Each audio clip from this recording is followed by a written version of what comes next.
नेपालका हजारौं युवाहरू अवसर खोज्दै विदेश गइरहेका बेला एउटा मानिसले गाउँमै बसेर संसारलाई नेपालतिर फर्केर हेर्न बाध्य बनाए। न त उनी राजनीतिज्ञ थिए न त कुनै अरबपति व्यवसायी, तर उनको एउटा सपना थियो, प्रविधि सहरमा मात्रै होइन गाउँमा पनि पुग्नुपर्छ। यो कथा हो महावीर पुनको, एक साधारण गाउँले बालक जसले नेपालको दुर्गम गाउँलाई विश्वको नक्सामा चिनायो। सन् 1955 म्याग्दी जिल्लाको दुर्गम गाउँ नाङ्गीमा महावीर पुनको जन्म भयो। त्यो समय गाउँमा न राम्रो सडक थियो, न बिजुली, न आधुनिक शिक्षा। परिवार खेतीपाती गरेर जीवन चल्थ्यो। सानैदेखि महावीरले अभाव देखे, विद्यालय पुग्न घन्टौँ हिँड्नु पर्थ्यो। तर गरिबी भन्दा ठुलो थियो उनको जिज्ञासा। उनी सधैँ सोच्थे, किन गाउँका मानिसहरू सहरका मानिसभन्दा पछि परेका छन्। सायद यही प्रश्नले उनको जीवनको दिशा तय गरिरहेको थियो। उच्च शिक्षा हासिल गर्न महावीर पुनले साधारण सङ्घर्ष गरे। आर्थिक अवस्था कमजोर थियो, जीवन चलाउन विभिन्न काम गर्नु पर्थ्यो। पछि उनी अध्ययनका लागि अमेरिका पुगे।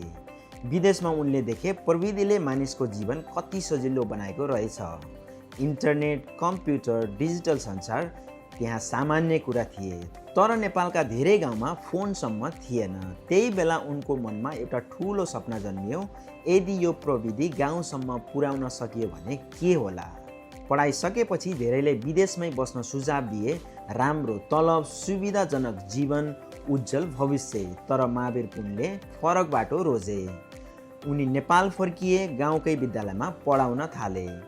धेरै मानिसलाई यो निर्णय अनौठो लाग्यो, तर महावीरको लक्ष्य जागिर होइन, परिवर्तन थियो। उनी गाउँका बालबालिकालाई संसारसँग जोड्न चाहन्थे। सन् 1990 र 2000 को दशक इन्टरनेट नेपालका दुर्गम गाउँमा पुर्याउने कुरा धेरैलाई असम्भव लाग्थ्यो। तर महावीर पुनले हार मानेनन्। स्रोत कम थियो, पैसा थिएन, प्राविधिक चुनौतीहरू थिए। तर उनले स्थानीय समुदायसँग मिलेर वायरलेस नेटवर्क निर्माण गर्न थाले। बिस्तारै म्याग्दीका गाउँहरू इन्टरनेटसँग जोडिन थाले। यो केवल प्रविधिको उपलब्धि थिएन, यो अवसरको ढोका थियो। विद्यार्थीहरूले नयाँ ज्ञान पाए, स्वास्थ्य सेवामा सहयोग पुग्यो, दुर्गम गाउँ विश्वसँग जोडियो। महावीर पुनको यो प्रयासले अन्तर्राष्ट्रिय ध्यान आकर्षित गर्यो। उनलाई प्रतिष्ठित पुरस्कार प्रदान गरिए। नेपालको एउटा सानो गाउँ विश्वभर चर्चित बन्यो। तर महावीर पुनको यात्रा त्यत्तिकैमा रोकिएन। उनले अर्को प्रश्न सोधे, किन नेपाली युवाहरूका आइडियाहरू हराइरहेका छन्। यसको उत्तर खोज्दै उनले स्थापना गरे नेसनल इनोभेसन सेन्टर। उद्देश्य स्पष्ट थियो, नेपालमै अनुसन्धान, नवप्रवर्तन र समाधान निर्माण गर्ने। सुरुवात सजिलो थिएन, धनको अभाव थियो, धेरैले सम्भव छैन पनि भने। तर हजारौं नेपालीहरूले सहयोग गरे। आज केन्द्रले विभिन्न अनुसन्धान, उद्यम र प्रविधि विकासका कामलाई सहयोग गरिरहेको छ। महावीर पुनको कथा केवल एक व्यक्तिको सफलता होइन, यो एउटा सोचको कथा हो। स्रोत कम भए पनि इच्छाशक्ति बलियो भए परिवर्तन सम्भव छ भन्ने प्रमाण हो।